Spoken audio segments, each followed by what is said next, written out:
We're the water company that doesn't want to sell you any more water. With zero marketing dollars, because we had no money at the time, the product started moving off the shelf. You're getting a huge B2B, a massive D2C. You're in every gas station I've ever been to in my entire life. Our goal is to eliminate over 10 billion.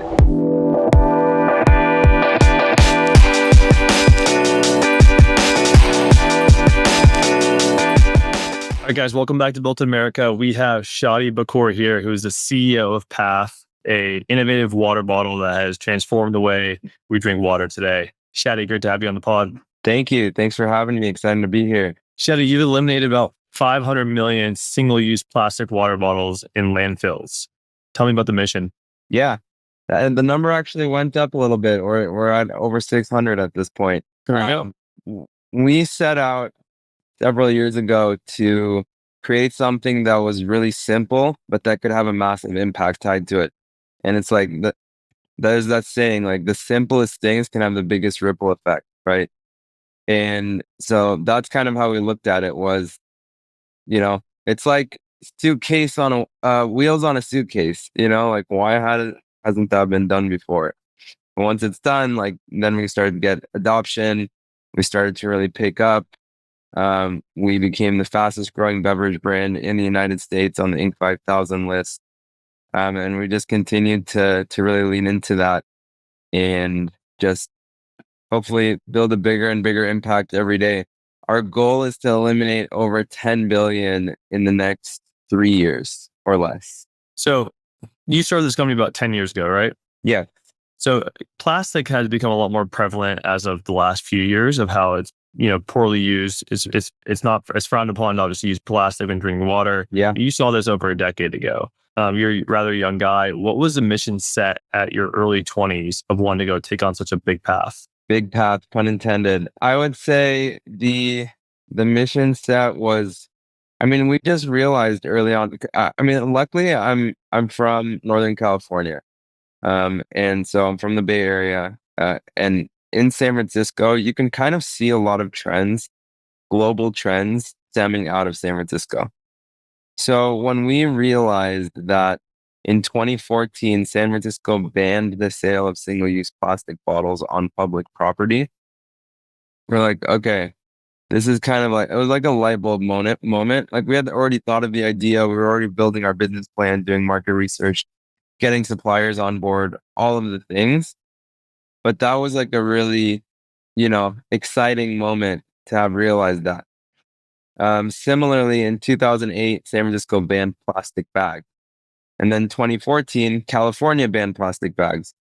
And then over the years, you started to see cities, states, countries completely eliminating plastic bags. So again, it's kind of like a leading indicator that we were able to identify, because you can want to solve the biggest problems in the world, right? And you can be all juiced and excited about it. But the reality is that if you don't have an idea that makes sense from a business standpoint, then you're only going to go so far before, it just doesn't work. So it's got to work. It's got to make sense. And luckily, having a background of finance and entrepreneurship from a very early age, and just really nerding out about that stuff, it just really interested me. I think really helped in establishing a business and knowing where to take it. And so, yeah, I think it's really important to have that fundamental kind of knowledge before going into a venture, or you can learn it along the way, but that really served us early on. Shadi, you're talking about such a massive TAM, right? You're getting a huge B2B, a massive D2C. You're in every gas station I've ever been to in my entire life. You're probably hitting a global market. When starting a venture out like this, it can be somewhat intimidating to knowing where to start, right? Obviously, you first build your first MVP. Now you need to go talk to your first handful of customers. How does one get started with something this big? Yeah. So bottled water is actually, you hit the nail on the head. It's the largest TAM. It's the largest category in all of consumer in history. It's a $350 billion global industry. So it is a massive TAM. And I think one of the superpowers of a new entrepreneur is the ability to be naive. And it's a little bit cliche, right? But it's like, eh, if I talked to everyone in the beverage industry before starting this, I would have probably heard, if I talked to 1,000 people, I probably would have heard 1,000 reasons why this is not going to work, why it's super difficult, because it is super extremely difficult, right? And I've seen a lot of my peers fall to the wayside, like, like some other beverage brands or food brands or just consumer brands just not make it because it takes a lot of, all of those things that you hear entrepreneurs having to go through. I think early on, like, it was just what I learned very quickly was that sales can be really the solution for so many things. If you have sales in a business, even if it's pre-sales, like even if you just have demand or you're able to show it on a piece of paper, get a napkin, right? Hey, I will buy your product, sign here, X line. Just being able to show that um, creates a lot of confidence and can also solve for a lot of issues. Whether you're fundraising, whether you're looking for suppliers, partners, manufacturers, whoever it may be, getting that early traction can really be pivotal. So the ability to sell, I think, is also it's something that I honestly wasn't extremely good at going into it, and I had to like learn and read books, and I'm still doing it. I'm still learning every single day. I'm reading Mastering the Art of Selling right now by Tom Hopkins, which is like an OG book. Really good. Yeah. Yeah, I like to say I'm a sales and marketing guy mastering myself in private equity today, and I've had a sales hat on for a very long time, so I probably play the opposite skill sets that you have. One thing I like to always do in starting any business is I always like to test lead demand first before I start any company. And a good way that you can do that is you reference this as test demand, put a landing page out there, run some paid, see what happens. Tell me about when you started Path. Were there any indicators when you started some initial marketing that you saw a inflection point in the business that you had something here? Yeah. I mean, there were so many of those points that kind of what happens is like you hit a ceiling and then you break through it and then like that's like the best day in the world and then you hit another ceiling and then you're like, oh. um but I would say one of the first ones that comes to mind was when we started early on going door to door to 7-Elevens in Northern California. We meet up 4 or 5 a.m., few guys, two cars, load up 60 cases of water, go sit in the parking lot until the store owner shows up. Once they show up, you go in, you make a deal at all costs. You get the product on the shelf. So that was half the battle. But the other half of the battle is actually, is this product going to sell once I put it in the store? And what we found is with zero marketing dollars, because we had no money at the time to put into marketing, the product started moving off the shelf. So that was extremely encouraging. I think it was a number of things. I think number one, our product pops off the shelf. Consumers want to try it. There's like an impulse buy kind of aspect to what we're offering because in a fridge full of plastic, this really stands out.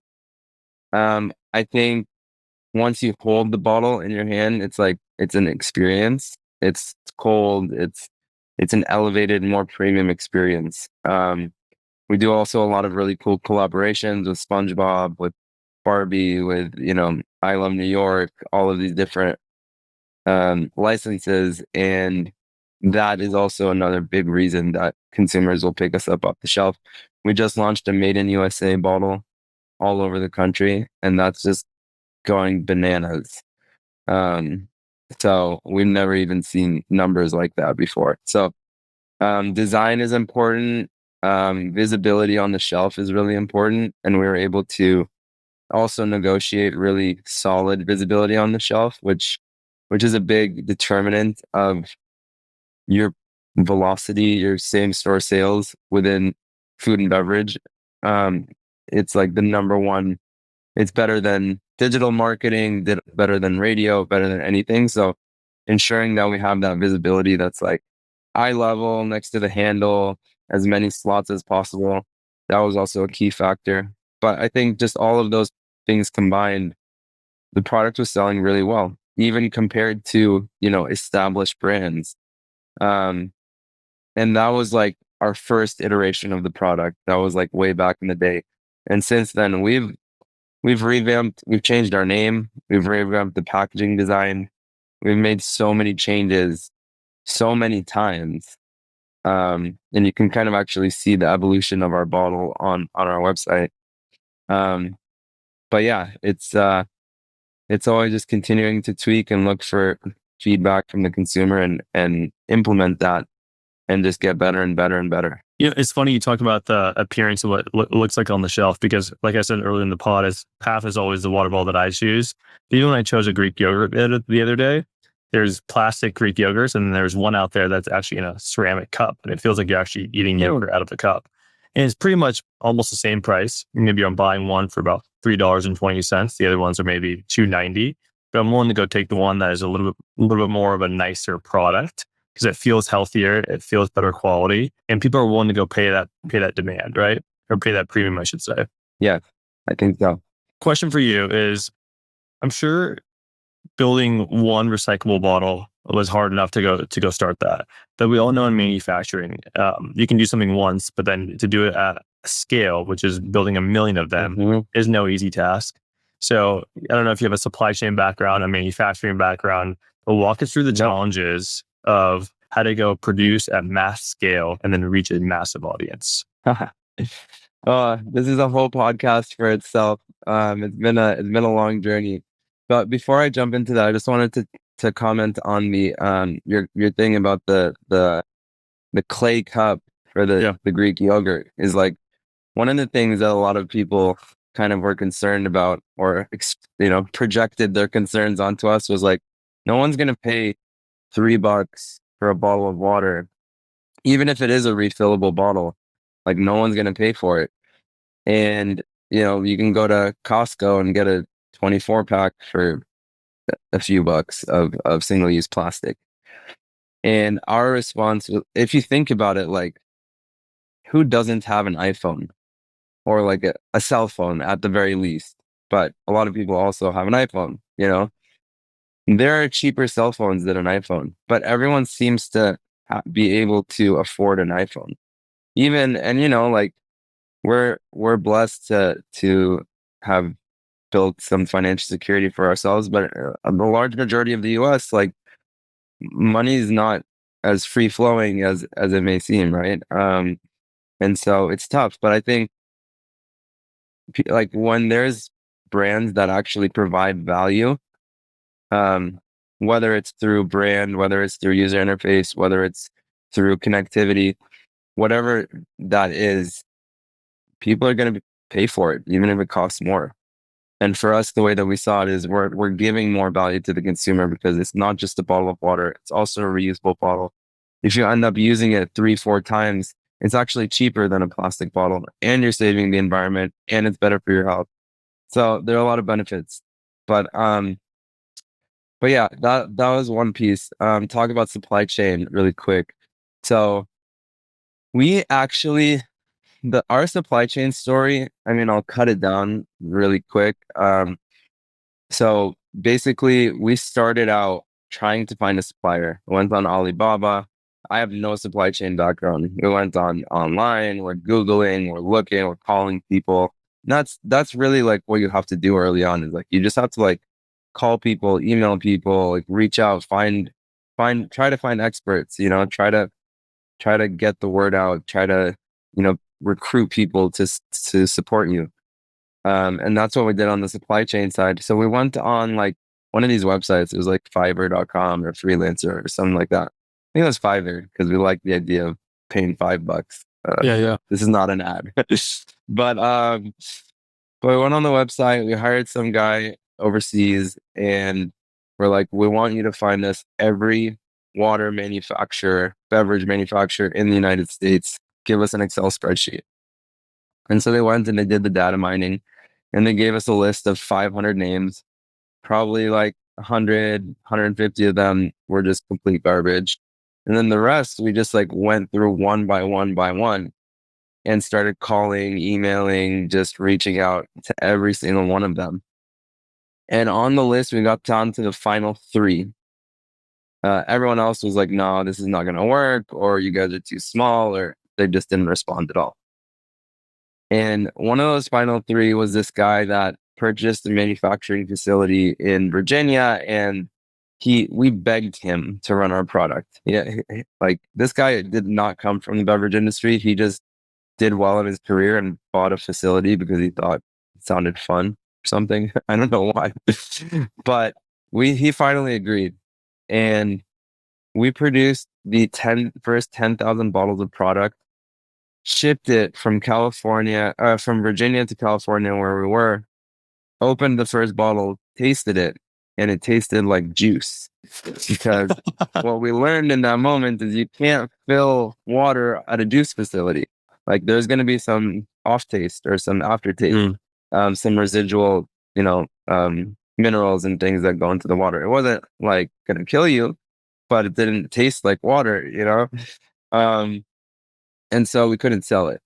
So what we did is we actually flew back out there. I brought them into the conference room to talk terms, and my co-founder went in the back, jumped in these giant vats.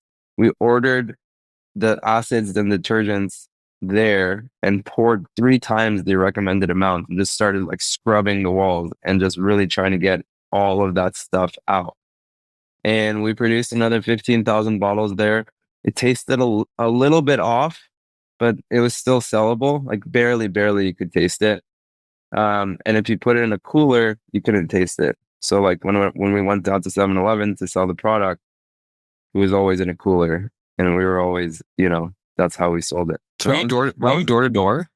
Yeah, we went door to door at 7-Elevens. Yeah, we literally went on Google Maps and just looked up 7-Eleven, and there's these like websites that you can go to that'll make a route for you, and we would just make our routes. And every morning, 4 or 5 a.m., we meet up, we load up 60 cases of water in the back of my Prius. The bumper was hanging off the back.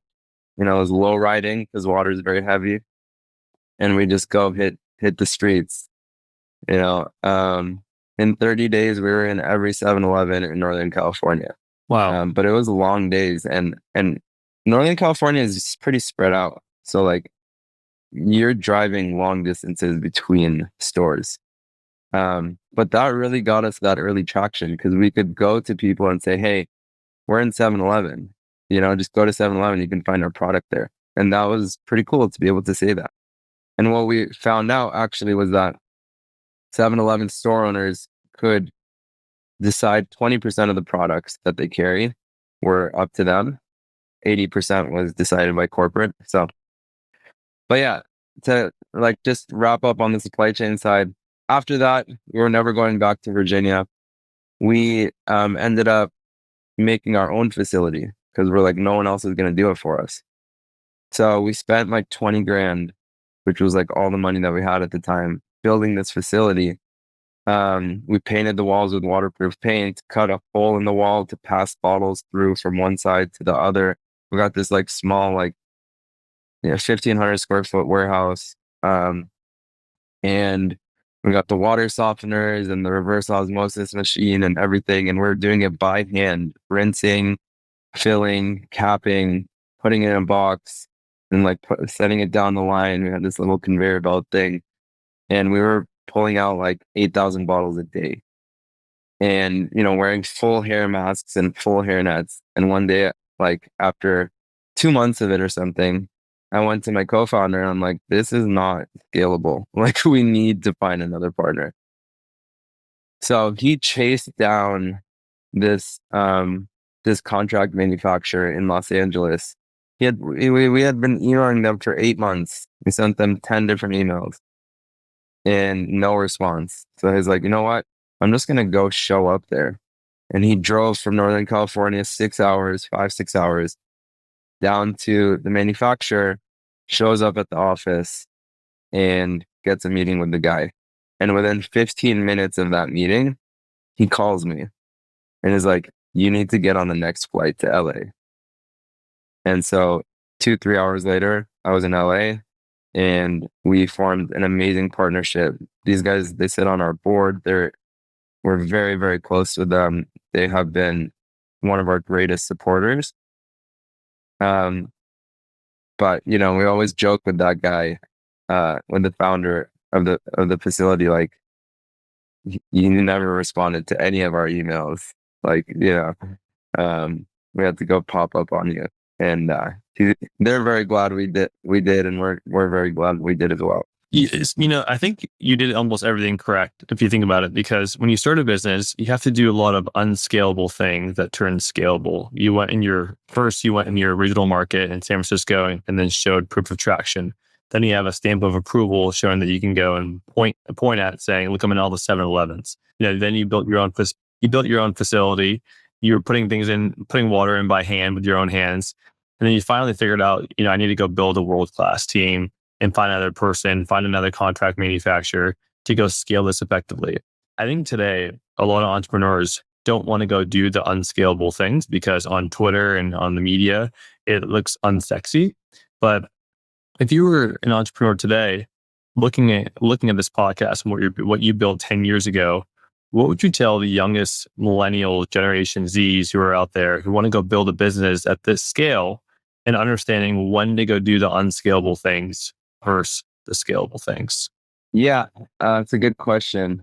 I mean, I think you do the unscalable things to get early traction, and it leads you to, once you hit a ceiling there, once you've done that, and you're able to show again some sort of traction, then you say, okay, how does this scale? How does this part of the business scale? How does this part of the business scale?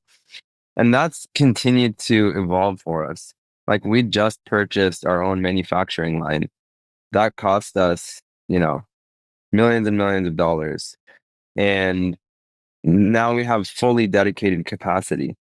And that's not something that we've ever had in the history of our business. We've always kind of shared capacity in a sense with, all of the other customers that our manufacturers supply for, which are all major, global beverage brands.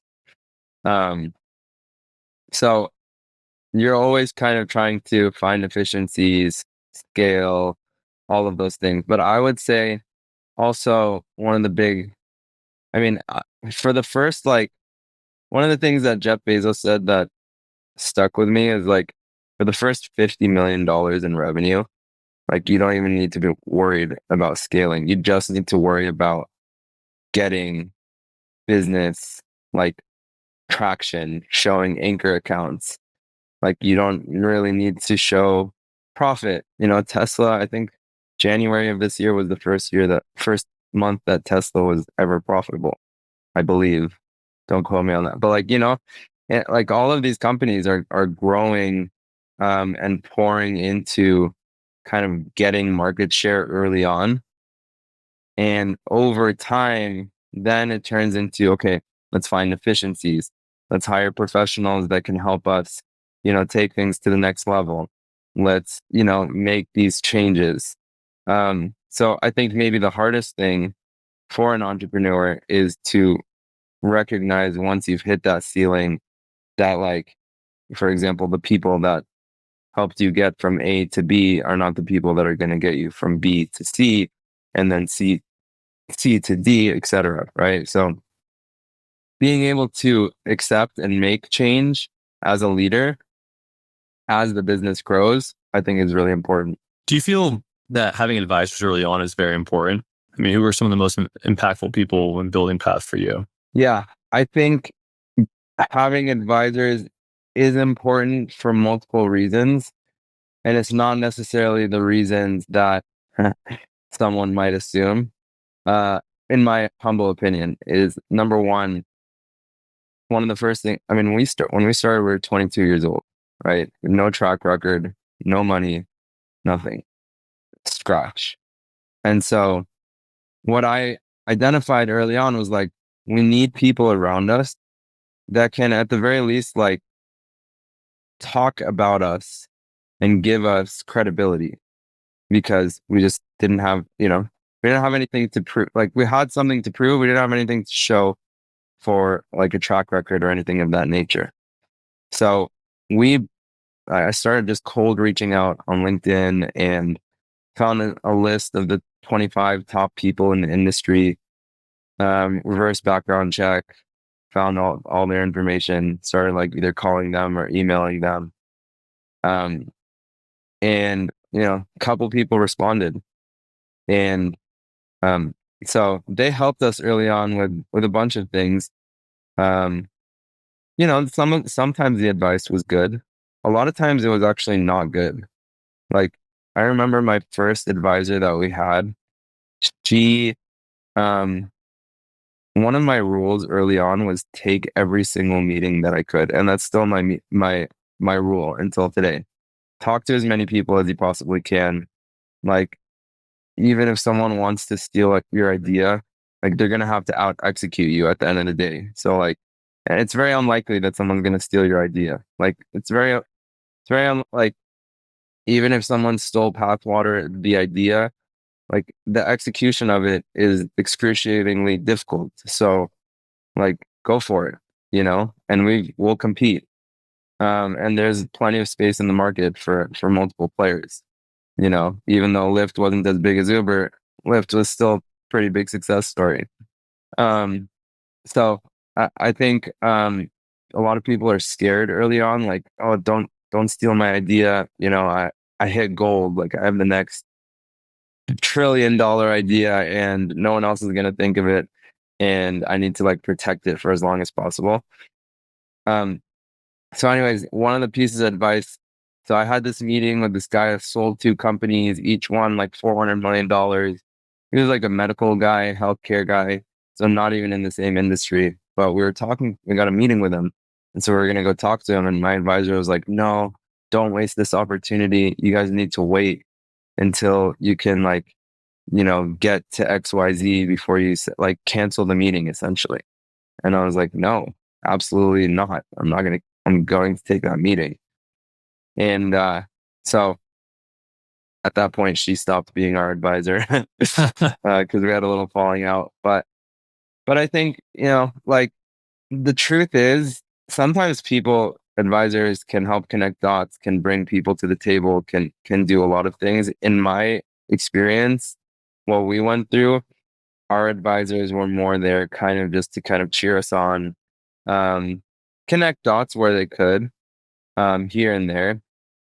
But really just provide that credibility, especially like from a fundraising standpoint, to have an old person from the industry say like, oh, these guys are great and the product is great and, the name is awesome. And, just being able to say that and listen to some person that's been in the industry for 40 years saying that just gives so much credibility versus you as a younger entrepreneur trying to, convince, successful business person of that same thing, So that's the value I found in advisors early on. Shadi, I'm sure people poked holes in your ideas throughout the process of building Path. Today, if I were to, poke something, I would say, why didn't Arrowhead and Fiji Water go build a reusable water bottle and go compete against you guys today?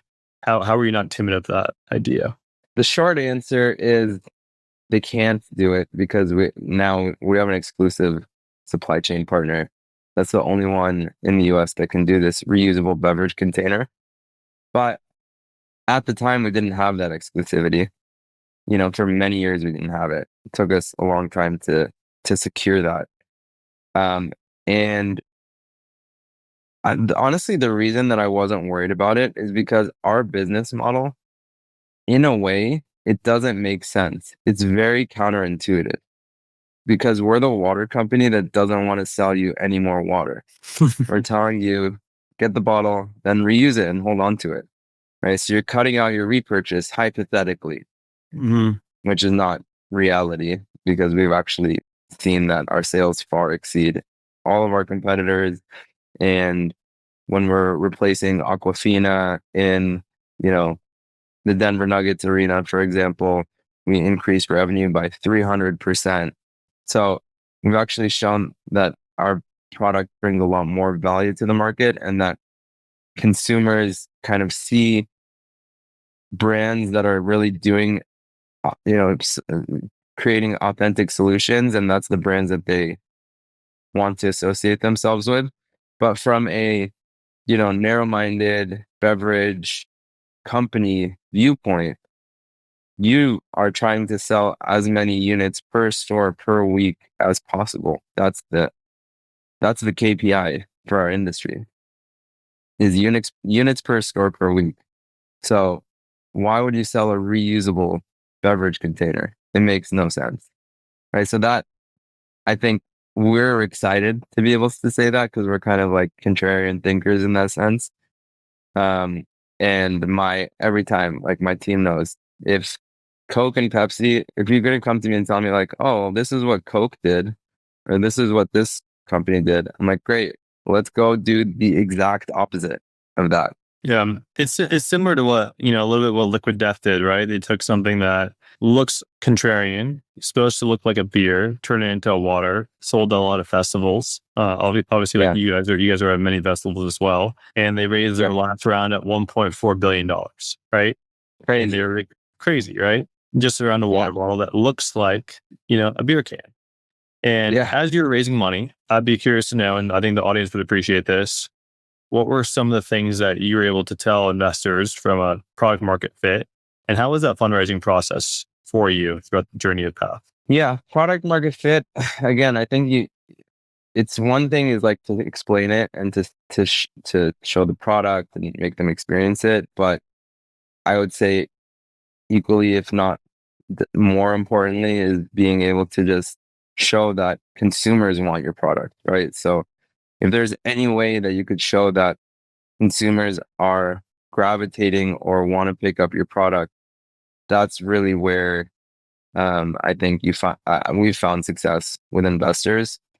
You can pitch the idea all day long, but our first investment, $50,000, some guys that said I could either buy a toy or I could invest in you guys. But if I invest in you guys, I'm not really going to enjoy it. With a toy, I am going to enjoy it, but now they're enjoying it. That's a good toy he just got, huh? Yeah, right. Now he can buy himself a few toys, hopefully. But yeah, with that investor, they wanted to see some sales traction. So we went to my co-founder's university, called California State University. We went to the commencement director, who he knew from when he was in school, and we literally begged them to give us a purchase order for the commencement. This was like in March, and commencement was in May. There was this was right when we were starting out. We didn't have any money. We didn't have any product. We didn't even have a name. We had a name, but like we were just starting out. We'd probably started 2 months prior to that, just developing a business plan, getting everything together, getting our, business license on LegalZoom and all the things. So we begged them for a $3,000 purchase order for the commencement that we fully well knew there was no way we were going to deliver on that purchase order. And they did it. They wrote us a purchase order, and we took it to the investor, slapped it on the desk, and we're like, here, this is an order. And they're like, all right, you guys got an order. Let's go. So again, I think sales just solves for so many things. And on the fundraising side in general, I mean, I think fundraising is very much a function of like, you need to have obviously some like traction from a business standpoint, but it's also just a function of kind of talking to as many people as you can at this, like, similarly, and just working your network and getting out there and, like selling the dream. Shadi, how important do you feel storytelling is, and being a good storyteller of cultivating your dream outcome and getting them to understand where you are today and the likelihood of that happening in 5 years, and being able to deliver that in a way to investors that they can really invest in both Shadi and the vision for Path in the future? Selling the story and telling the story and selling the dream is absolutely critical. And I think I've become better, and it's like a muscle. Like you become better and better at it over time. Um, I think one of the most important things that I learned pretty early on is because at the beginning, to be honest, like it took us 3 years to raise our first proper round of like $1 million. 2.5 years. Wow. And yeah, so I mean, it was scraping by up until then. Like, and we, one of the things that like broke through and allowed me to raise that capital was, first of all, I had to break the limiting belief that I was too young, which was really hard to do because a lot of people told us that we were too young, so that didn't help.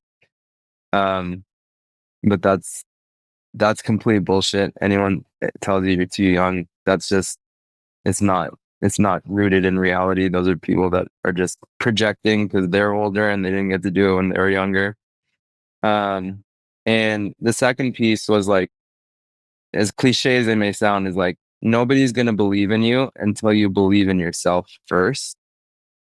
So like you're not gonna be able to sell something that you don't believe in as not nearly as well, at least, as when you actually truly like believe in it. So whatever you have to do to convince yourself, to brainwash yourself, to like hype yourself up and make yourself believe that this is something that will come to fruition, like do that first of all. Second of all is when you're going out and fundraising, yes, you have to sell the story, you have to sell the dream, but also think about it this way. First of all, money, people investing their money into you, yes, it's hard-earned money. You have to really appreciate it. Yeah, it's a blessing to be able to access capital, but money is also a commodity. Like there are trillions and trillions of dollars out there that if you figure out how to access it, like people are throwing money around all day. There's some people that go out and spend $500,000 on brunch, like that's real. So, let them skip their brunch and invest in your company. Like it's not so much sweat off their back. Um, and then on the other side of that, money is the commodity. You're not the commodity because there's only one of you. Your time is limited, and you're literally, hopefully busting your ass, like working day in and day out to make this dream a reality, right? So in a sense, like you're kind of doing them a favor because you're saying, "Hey, give me your money, and I'm gonna go work 7 days a week, 14 hours a day to make your money worth more money, and I'll get paid for that, in the form of my equity growing and me also being able to realize the financial return." But they might be sitting on the beach while you're going and making their money more money, right? And time is the only resource that you can't get any more of, right? So you're giving them your most valuable resource, whereas money is not, you know, money, you can always get more money.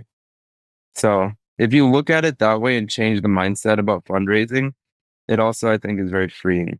Yeah, I think you and I share a lot of the same philosophies. As I've gone through a diligence fundraising process, and I always use the words, same thing that you said is, capital is a commodity, people are not. And when you understand the game of private equity and venture capitals, they have a timeline that they have to go deploy money into certain ventures, and they need more Shadis in the world, right?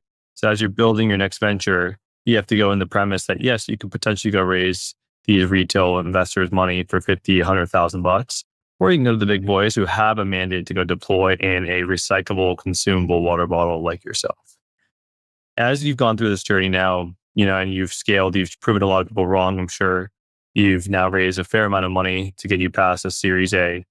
What is the biggest challenge you're facing today at the company? I think like as you start to get bigger and bigger, the complexity increases exponentially. So, every team member that you add on is not just one more layer of complexity. It's like 5 more layers of complexity because they're also connected to so many different people, other people on the team in so many different ways. So, um, trying to maintain as much simplicity as possible is really important for us. Simplicity and execution.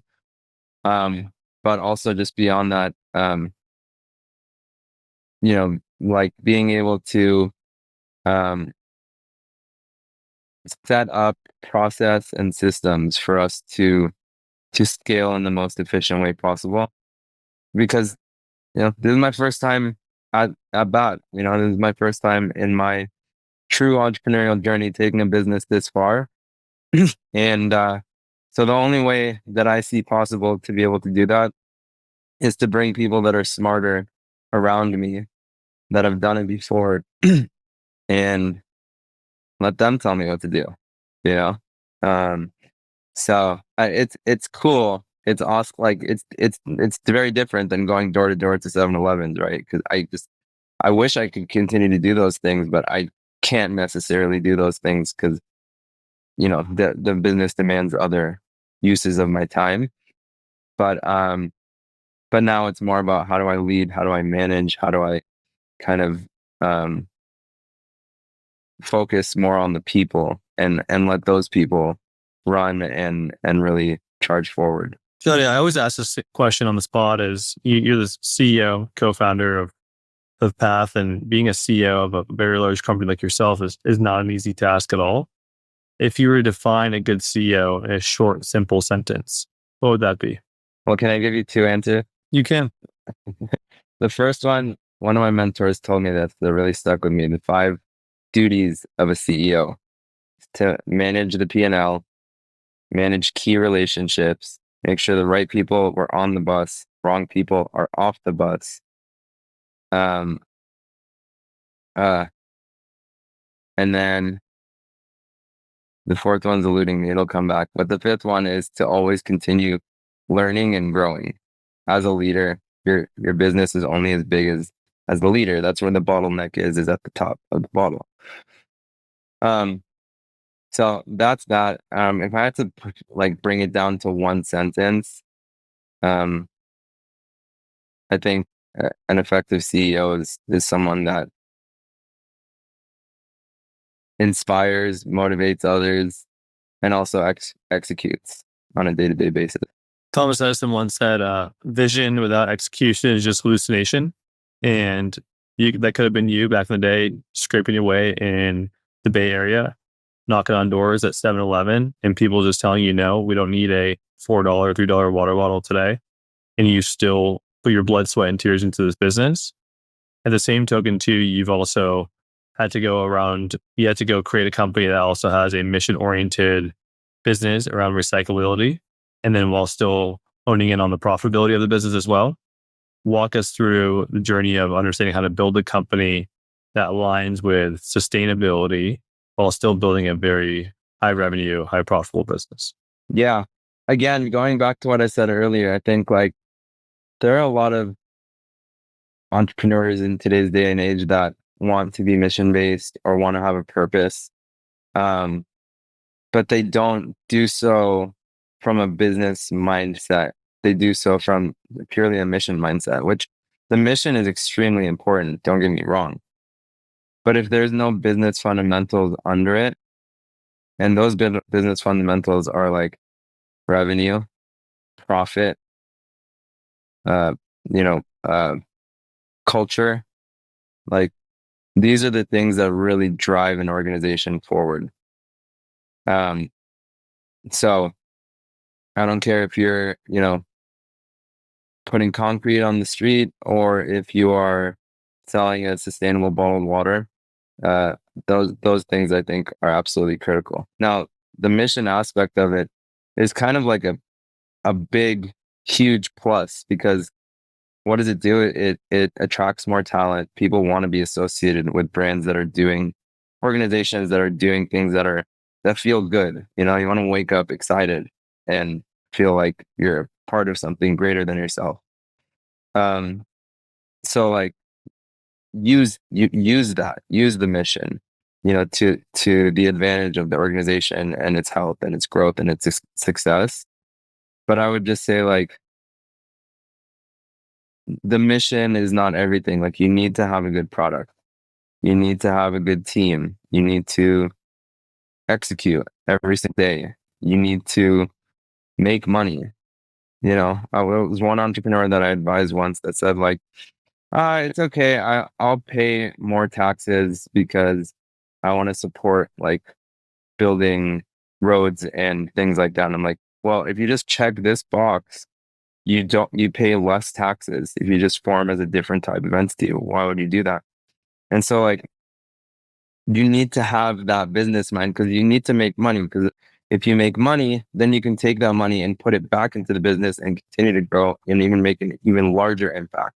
So, you know, people sometimes point at making money as like a bad thing, but I actually look at it as if you're doing something good, then it will just fuel that even more. And it's resources, it's capital to continue to do that and grow it and do it on a larger scale.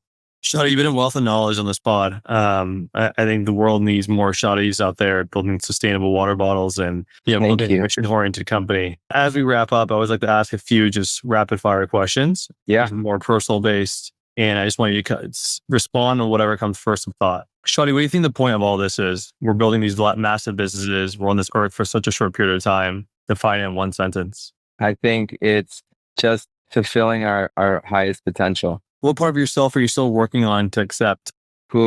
My full range of emotions. It's a very good one. What are the trade-offs that high performers don't often talk about? The sacrifices. What's the cost of chasing greatness? Singular focus. How do you define enough? I don't think there is enough. I think if you subscribe to the idea that the journey is the destination, then, you know, by my measure, I've already been successful for 10 years. We all sit here at your funeral today. What would everyone say? I think they would say that I put my heart and soul into the things that I value and that I set out to do. And whether this company, you know, sells for $10 billion or, you know, IPOs or goes bankrupt tomorrow, I think I know in my soul, and I think others know that I put my 110% into it. That's all we can ask for, right? Exactly. Shadi, that's the pod. Appreciate your time, brother. Thank you.